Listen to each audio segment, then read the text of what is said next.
선한 사람 TV를 애청하고 계시는 국내에 계시는 성도 여러분, 주님의 이름으로 문안 인사드립니다. 늘 건강하시기를 기원합니다. 오늘 이원화된 세상의 원인 중에 에서에 대해서 생각해 보겠습니다. 지난 시간에 이어 두 번째 에서, 에돔 족속의 조상입니다. 에돔 족속의 조상인 에서는 이삭의 쌍둥이 아들 중에 하나였지만 장자권을 경홀히 여겨 동생 야곱에게 팥죽 한 그릇에 팔아 넘김으로 언약 백성의 자리를 빼앗기고 말았습니다. 장자권이란 제사장의 권리, 가나안의 정복, 배의 축복, 메시아 탄생 약속, 이렇게 엄청난 장자만이 소유할 수 있었던 권한을 경홀히 여겼더라. 경홀히 여겼더라의 의미는 가볍게 여겼더라라는 뜻입니다.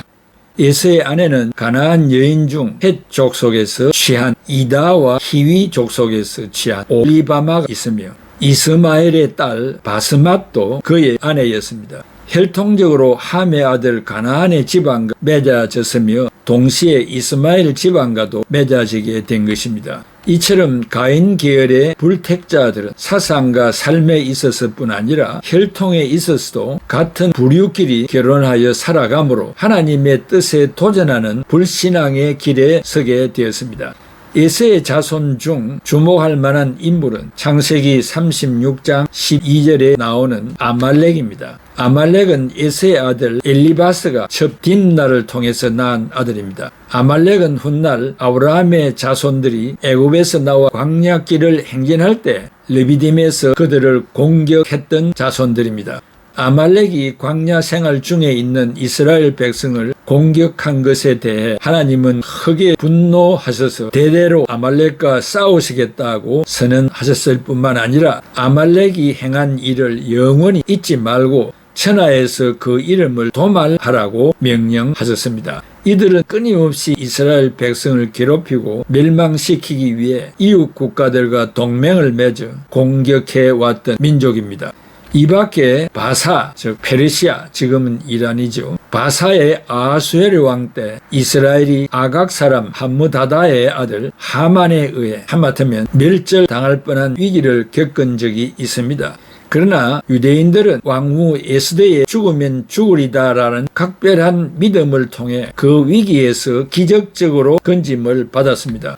성경은 이 하만을 아각 사람 아말렉 왕 후손으로 유대인 말살을 꾀한 자입니다. 아각 사람이라고 소개함으로써 그의 조상이 에서임을 밝히고 있습니다. 사무엘상 15장 8절에 아말렉 사람의 왕 아각이라는 말씀을 볼 때 아각은 아말렉 사람으로 에서의 후손이었던 것입니다. 항상 셈의 자손이 아닌 사람들은 셈의 자손을 죽이려 하였습니다. 니므롯, 이스마엘, 에서나 그들의 자손들처럼 항상 언약의 백성들을 괴롭히고 하나님의 구속 역사에 도전하는 자들은 모두 가인의 길을 걷는 자들입니다. 이들의 어두움의 역사는 앞으로 하나님의 구속 역사가 완성되는 그날까지 그치지 않을 것입니다. 가인의 불신앙의 맥이 니므롯과 바벨탑을 건축한 민족들에게 그대로 흘러내려왔고 이스마엘과 에서에게로 이어졌습니다. 그리고 요한 계시록에서는 이러한 가인의 후예들을 총칭하여 바벨론이라 말씀하고 있습니다. 바벨론으로 불리는 자들은 신앙의 정절을 지키지 못하고 땅의 음녀와 가정한 행위를 일삼는 자들입니다. 그들 또한 자신들의 힘으로 이룩한 문명을 기대고 의지하며 하나님의 뜻에 도전하는 자들입니다. 그러나 이들의 결국은 세 갈래로 갈라지고 쪼개어져서 회복 불능의 멸망에 처하게 될 것입니다. 그 시작에 있어서 하나님이 없는 계획, 그 동기와 결과에 있어 하나님께 도전하는 역사는 최절정기에 곧 허물어지고 만다는 것이 성경에 나타난 불신앙적인 계보가 주는 교훈입니다. 공산주의자들이 자유민주주의자들을 역사적으로 괴롭히고 심지어 자유주의 국가 안에서도 공산 집단이 산재하여 교회를 박멸하려는 목적을 가지고 호시탐탐 노리고 있습니다. 구원받은 자들의 일평생은 괴로운 인생길과 가시밭길을 가는 자들입니다. 가인의 족보가 최절정기인 라멕에서 갑자기 멈추었고 바벨탑을 쌓던 사람들도 그 공사가 한창일 때 순식간에 망하고 말았습니다. 종말에 나타날 큰 성 바벨론도 처참하게 무너졌다고 말씀하고 있습니다. 그것은 하나님의 선민들을 구원하시기 위한 구속사를 그 정점까지 이끌어 가시려는 하나님의 주권적인 섭리요 방편이었습니다. 가인의 혈통은 하나님의 구속 역사를 방해하는 세력을 이루며 그 맥이 종말에까지 이어졌습니다. 그러나 계열의 제약이 아무리 강해도 하나님의 주권적인 구원의 의지는 그보다 더욱 강력하고도 뜨거웠습니다. 그것도 모르고 1분 1초라도 선한 일에 힘쓰지 아니하고 마치 고요한 바다를 성난 파도를 일으키는 일을 하기 위하여 태어난 자들과 같이 인류 역사를 살벌한 제약으로 물들인 사탄의 앞잡이 노릇을 하였습니다. 사탄의 머리를 상하게 하시고 원수 마귀 사탄을 발등상 되게 하실 날까지 그러할 것입니다. 온통 제약으로 넘실대고 요동치는 저 세상 바다 물결 속에서도 하나님의 구속 역사는 죽어가는 바다를 되살리는 생명의 거대한 물길이 되어 흐르고 있습니다. 온갖 제약이 가지각색으로 곳곳마다 만연하고 있는 요즘 세태로 보아 구속사의 마지막 종착역이 점점 다가오고 있음을 알 수 있습니다. 자다가 깨어날 때입니다. 하나님의 구속 역사의 마지막 성취가 멀지 않았습니다. 믿음의 옷깃을 여미고 경건에 이르기를 힘쓰며 후회 없는 사람이 되도록 부지런히 나 자신을 점검해야 할 것입니다.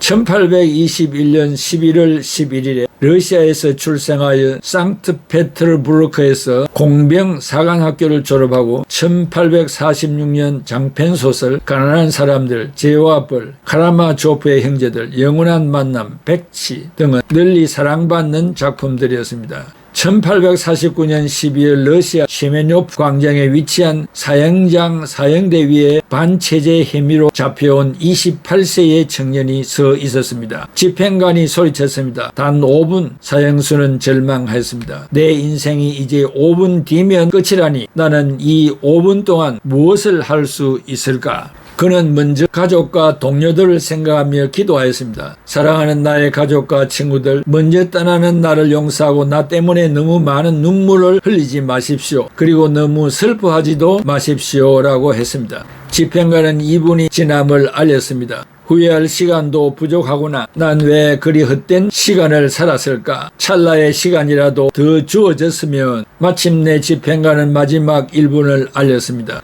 사형수는 두려움에 떨며 주위를 둘러보았습니다. 매서운 바람도 이제 느낄 수 없겠구나. 나의 맨발로 전해지는 땅의 냉기도 못 느끼겠구나. 볼 수도 만질 수도 없겠구나. 모든 것이 아쉽구나 라고 했습니다. 사형수는 처음으로 느끼는 세상의 소중함에 눈물을 흘렸습니다. 자, 이제 집행을 시작하겠소. 그때 사람들의 발자국 소리가 들리고 저편에서 사격을 위해 대열을 이루는 소리가 들렸습니다. 살고 싶다, 살고 싶다. 철컥 탈환을 장전하는 소리가 그의 심장을 뚫었습니다. 그런데 바로 그 순간 멈추시오. 집행을 멈추시오. 한 병사가 흰 수건을 흔들며 사형장으로 달려왔습니다. 사형 대신 유배, 귀양살이를 보내라는 황제의 급박한 전갈이었습니다. 가까스로 사형은 멈췄고 사형수는 죽음의 문턱에서 극적으로 돌아왔습니다. 그 사형수는 바로 러시아의 대문호 도스토예브스키였습니다. 죽음의 문턱에서 돌아온 그날 밤 도스토예브스키는 동생에게 편지를 썼습니다. 지난 날들을 돌이켜보고 실수와 게으름으로 허송세월을 보냈던 날들을 생각하니 심장이 피를 흘리는 듯하다. 인생은 신의 선물, 모든 순간은 영혼의 행복일 수 있었던 것을 조금 젊었을 때 알았더라면 이제 내 인생은 바뀔 것이다. 다시 태어난다는 말이다. 라고 했습니다. 이후 시베리아에서 보낸 4년의 수용소 유배 생활은 그의 인생에서 가장 값진 인생이 되었습니다. 혹한 속에서 무려 5km나 되는 족쇄를 매단 채 지내면서도 창작 활동에 몰두했습니다. 글쓰기가 허락되지 않았던 유배 생활이었지만 시간을 낭비할 수 없어 종이 대신 머릿속으로 소설을 쓰기 시작했고 모든 것을 애워버리기까지 했습니다. 유배 생활을 마친 후 세상 밖으로 나온 도스토예브스키는 인생은 5분의 연속이란 각오로 글쓰기에 매달렸고 1881년 눈을 감을 때까지 수많은 불후의 명작을 발표했습니다. 카라마조프의 형제들, 영원한 만남 등 지금까지 널리 사랑받는 작품을 쓴 도스토옙스키는 훗날 백치라는 장편 소설에서 이렇게 말했습니다. 나에게 마지막 5분이 주어진다면 2분은 동지들과 작별하는데, 2분은 삶을 돌아보는데, 그리고 1분은 세상을 바라보는데 쓰고 싶다. 언제나 이 세상에서 숨을 쉴 수 있는 시간은 단 5분뿐이다. 도스토옙스키가 사형으로 죽지 않은 것은 아직 하나님이 정하신 때가 이르지 않았기 때문일 것이며 어떠한 목적과 계획이 있었기 때문일 것입니다. 우리는 흔히 시간은 돈이라고 합니다. 그러나 시간은 생명입니다. 우리에게 주어진 생명이 곧 시간입니다. 몽테뉴는 이런 말을 했습니다. 누가 당신에게 돈을 구워달라면 당신은 주저할 것이다. 그런데 어디로 놀러 가자고 하면 당신은 쾌히 응할 것이다. 사람은 돈보다 시간을 빌려주는 것을 쉽게 생각한다. 만일 사람들이 돈을 아끼듯이 시간을 아낄 줄 알면 그 사람은 남을 위해 보다 큰 일을 하며 크게 성공할 것이다. 시간을 관리할 줄 아는 사람은 지혜로운 사람입니다. 시간과 나이는 붙잡을 수 없지만 잘 관리는 해야 합니다. 시간 관리는 우선순위를 관리하는 것입니다. 우선순위를 관리하기 위해서는 분별력이 있어야 합니다. 가장 중요한 것, 가장 본질적인 것이 무엇인지 분별할 수 있어야 합니다. 시간 관리는 인생 관리입니다. 인생 관리는 곧 자기 관리입니다. 시간을 어디에 사용하느냐에 따라서 우리의 미래는 달라집니다. 시간을 정복하기 위해서는 자신을 정복해야 합니다. 자신을 정복하기 위해서는 새벽을 정복해야 합니다. 주어진 소중한 하루하루를 도스토옙스키가 가져보았던 마지막 순간의 5분처럼 소중하게 여기고 이 핑계 저 핑계로 미루지 말고 최선을 다해야 합니다. 막무가내로 산 사람이 있고 단 5분이라도 귀하게 사용하는 사람이 있습니다. 우리는 어떠합니까? 기도하겠습니다. 고마우신 아버지 하나님, 은혜와 사랑을 감사합니다. 이 세상에 자기 생각대로 살아가는 사람이 있고 내 생각을 초월하여 성령이 역사하시는 뜻을 따라 살아가는 사람이 있습니다. 성령의 뒤를 쫓는 사람은 성공하는 사람이요, 자기 생각대로 사는 사람은 실패하게 됩니다. 우리를 이처럼 사랑해 주시고 우리의 연령대로 부족하지만은 믿음으로 살게 해 주신 것을 감사합니다. 구약의 역사를 생각하면서 하나님 앞에 감사할 일들이 너무나 많습니다. 이처럼 만민 중에 골라 뽑아 하나님의 자녀로 삼아 주신 것을 감사드리옵고 예수 그리스도의 이름으로 기도하옵나이다. 아멘.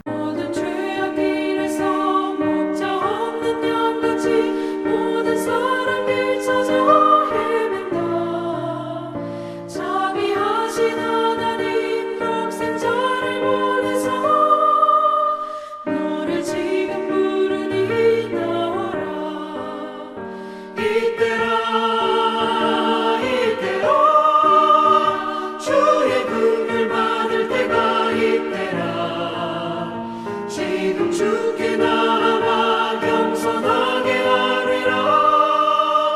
구원함을 얻으리. 험한 십자가 위에 달려 돌아가신 주 다시 살아나셨네. 기쁘다. 죄인 구원하실 때